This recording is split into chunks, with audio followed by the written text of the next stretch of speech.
Welcome to Comet Computer Private Limited e-learning program of Network OSI Reference Model. So today we are going to discuss about OSI Reference Model. We have 7 layers available in the OSI Reference Model, as well as we are going to see the comparison of OSI with the TCP IP model.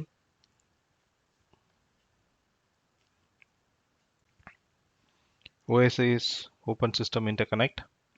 So this is a system formatted for having a common standard among the uh, network devices in the industry to give standard infrastructure details for the manufacturer so that it can have standard environment and it will be able to communicate between the devices. Prior to this, so we had different type of manufacturers manufacturing the um, devices for their own standard. So what happened is we are not able to interconnect or communicate between the devices. Same IBM is having a different standard and Intel is having a different standard. So Intel is following Ethernet architecture. IBM is following token ring architecture. So if at all I want to communicate between them, it is not possible to communicate. So I have to make it as a international standard so that the manufacturers, the developers will follow it and develop a standard environment so that multiple people can communicate globally. We can connect. So that is the reason for bringing this OSI reference model. And as part of ISO organization standardization, this has been brought in, and this is helping the manufacturers to follow the standards and manufacture the devices. So we are able to adapt to our latest devices from any other manufacturers also. Same company is using a Cisco router, and if at all they don't want it to use for some reason, they can have a Juniper router or Juniper firewall wherever it is possible, right? And I can also have a combination of devices in my organization, multiple Cisco devices in one site, and other site may have Juniper network devices. So I can establish communication between them. Even the VPN connections is possible to establish between the devices. So this is made possible because of this standardization. So that's the reason we have a OSI reference model, and everybody will be referring this standard for manufacturing the devices. Let us see the individual layers, what is that available with the individual layers and what is the purpose of it. So it will be helpful for your CCNA exam. They'll ask what is the protocol used in this layer and what is the format of data available in that layer. So I'll give you a summary. So if you remember that summary, it will be benefit for you for interview purpose as well as for the examination purpose. So this is a short form of OSI formation. So we have 7 layers. So maybe from top to bottom or bottom to top, you can remember it. It will be easy to follow it.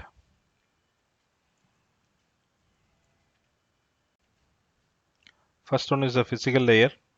Here, the communication happens with the help of cables and connectors. It will be in the form of electronic signals, and it will be connecting the devices using the physical layer. You have coaxial cable, Cat5 cable, UTP cables, right? So different types of cables and connectors, BNC connectors, RJ45 connectors. So those things are used for connecting the devices physically and passing the signals from one system to other system. So function is manages signaling to and from physical network connections between the systems, between the network. It is helping us to communicate between the devices. The standard protocols used are Ethernet protocols, token ring, or Wi-Fi. If at all we are connecting via Wi-Fi, so those physical layer protocols will be used in this layer. The second one is the data link layer.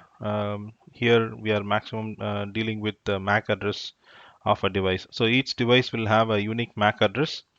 That will be very unique compared to IP address. MAC address is a unique one where it is given by the manufacturer while manufacturing, and it is being standardized by the organizations, right? International organizations. So each manufacturer will be given specific range. So in that only they'll be manufacturing the adapters. So whether it is a motherboard or a dedicated network card, so everything that will be a unique one. There is no possibility of duplication. So that is how the MAC address is built. And in data link layer, we'll be referring the MAC address. So there is a protocol available called ARP, Address Resolution Protocol. It will be playing a major role here to convert the IP address into MAC address for the benefit of system to understand, right? So in case of switch, that is a L2 device, it is maintaining a switching table. So mainly it is populating the data with the help of MAC address. So that is very important. With the help of MAC table only, switch is communicating the data from one system to other system, and it is not going for any broadcasting, right? So if I have source MAC address and destination MAC address, I can find out from the table in which port it is connected, and I can hand over the data directly to the particular MAC address. So that is helping us to speed up the communication, right? So here MAC address plays a major role for reducing the collision and broadcasting. So here you have a MAC address, which is also called as a physical address because it is physically written. It is not a logical address like your IP address, because logical address means it is being assigned by server. Maybe after 8 days it may get changed. But this is a physical address where it is like written by pen or pencil, right? So it cannot be changed by anybody from the network. So it is permanent. So that is the MAC address. So you have L2 devices available, layer 2 devices available, switches, bridges, WAP, that is wireless access point, network interface cards.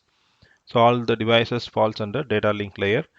Specifically, switch also contributes something in the layer 3 part of OSI reference model.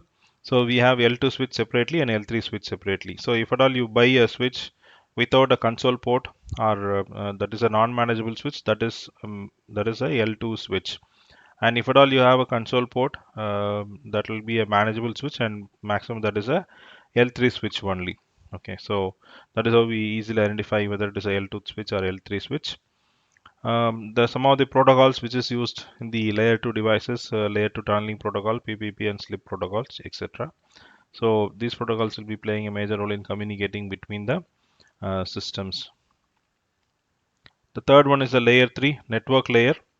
So this deals with the packets. So we are doing the encapsulation of information, right? From layer 1 to layer 7, there will be an encapsulation happening. Here we are adding some header information. So the entire frame is called as a packet. So we'll be going for adding that information. So once the data being received, the frame is being received from layer 2 to layer 3. In layer 3, we are adding some of the header information, and combinedly the entire segment is called as a packet.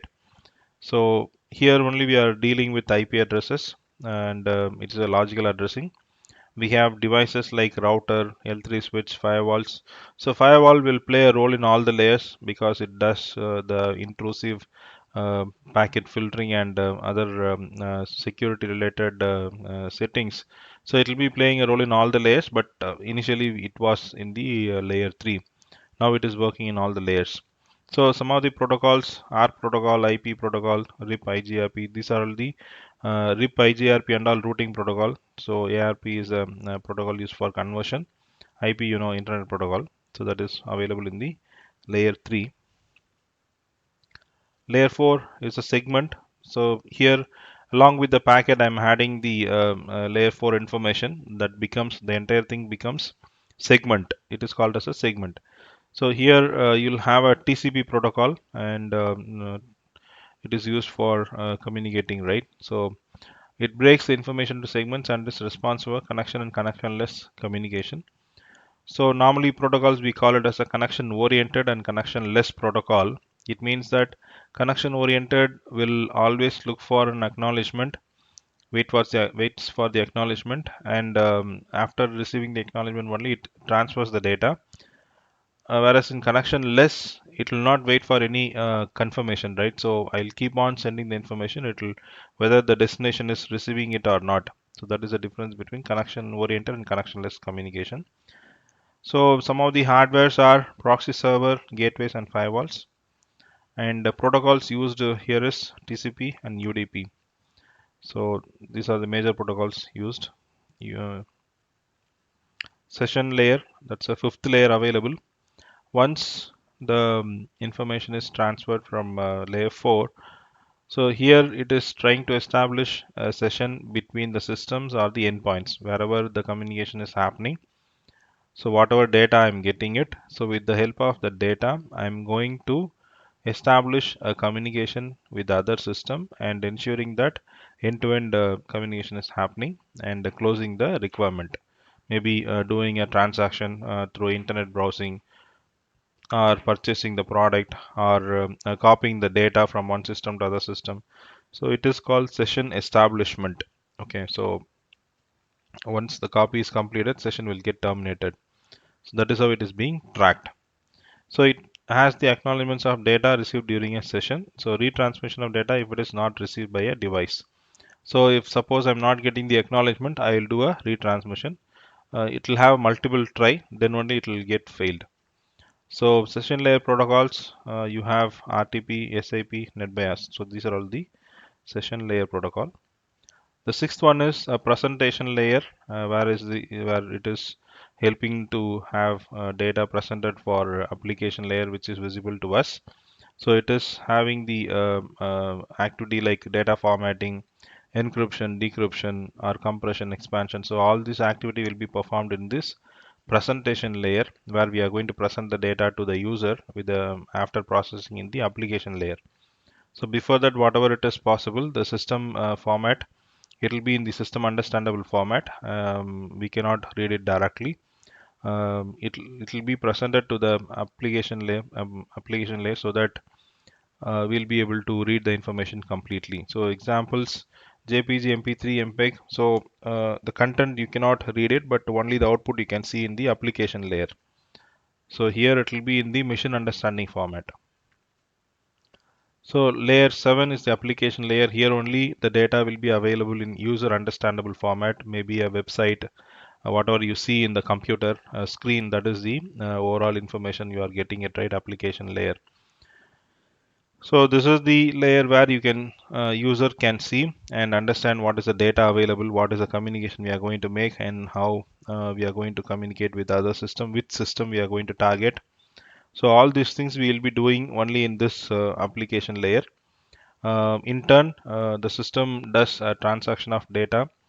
Now, if I do from layer 1 to layer 7, I call it as a encapsulation of data, and that is being presented in the application layer. If I send the data to other system, it will be in the application layer format. So one by one it is converting, and finally it is being reaching the endpoint, right? So that is a decapsulation. So this is a reversible process of encapsulation. So that is we are able to read the information in our desktop. Once I get the information, maybe sending mails, receiving mails, chat, website, right? All those things are example for application layer. So this is a summary where for easy understanding, what is the format of data we have and functions of each layer and protocols available in each layer.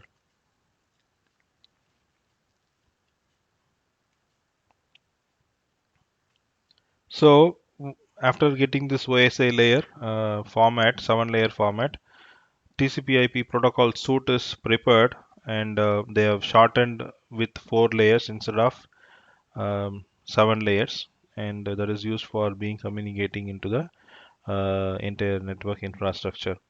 So TCP/IP is a combination of layer 3 and layer 4 protocol, set of protocols developed to allow cooperating companies to share resources across network. So with the help of IP address and with the help of TCP protocol, we are going to have communication between the system, because without IP address we cannot communicate, right? And without having the support of TCP communication, we will not be able to send the data, right? So that is the reason we are going for combining the both the protocols, TCP and IP, layer 3 and layer 4 protocols. So it is works best on all the operating system maximum, right? Whether it is a Linux, Windows, Solaris, whatever it is, these protocols are compatible with all the other operating system. So whether it is a different types of vendor also will not have any problem in communication. So these are the major four layers available. So they have clubbed it. Okay, so different type of layers. They clubbed it together and they shortened with four layers, right? So application layer, transport layer, internet layer, network layer. So three layers. It's a comparison, right? So application presentation session combined as application layer. And in the protocol suite, you can see what is the protocol available, and we can just make a note of it. So we have combined the usage of different types of protocols based on the usage in the real-time environment. And instead of transport layer, we have a host-to-host and transport layer. Instead of network layer, we have internet layer separately, different types of protocols used in that layers.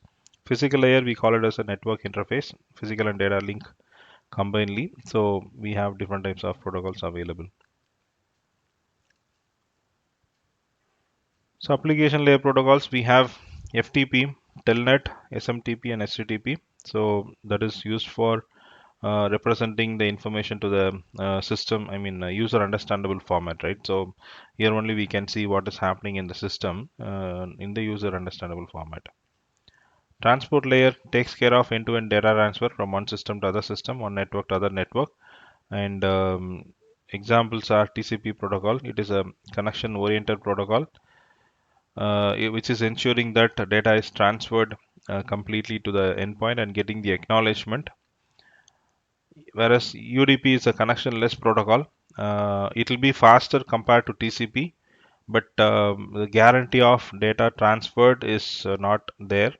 So, but in the real time, we use combinedly with the applications, right? So, based on the information, we'll be using different types of protocols. The next one is Internet Layer Protocol. So this is Internet Layer Protocol define the rules of how to find the routers for a packet to the destination. So here the routing is happening and it is helping for transferring the information and identifying the devices. You have IP, ARP, ICMP protocols. So normally ICMP protocols are used for doing the ping communication, right? If at all I want to know the remote devices available or not online, whether it is powered on and it's working fine. So the basic check how will we ensure is just do a ping of that IP address. If I get a response, I can understand that the device is online and it is working fine. If not, the device is out of network, powered off, or having some link related issue. So that is not in the network. So it will be very useful for testing the connectivity. So network access layer. So here you have a TCP/IP model combined. So mostly it is in the hardware. Well known it's a Ethernet adapter. So it will be used for communicating the data from one system to other system. So here Ethernet card plays a major role because through which only we are receiving the data to the endpoint, the systems. So other examples are Ethernet token ring, frame relay, ATM. So we have covered about OSI model and TCP/IP layer protocols, and here is the abbreviations whatever we have seen in the presentation for our reference and for CCNA exam. This will be very much useful. Thank you. We have come to the end of the topic. Thank you very much.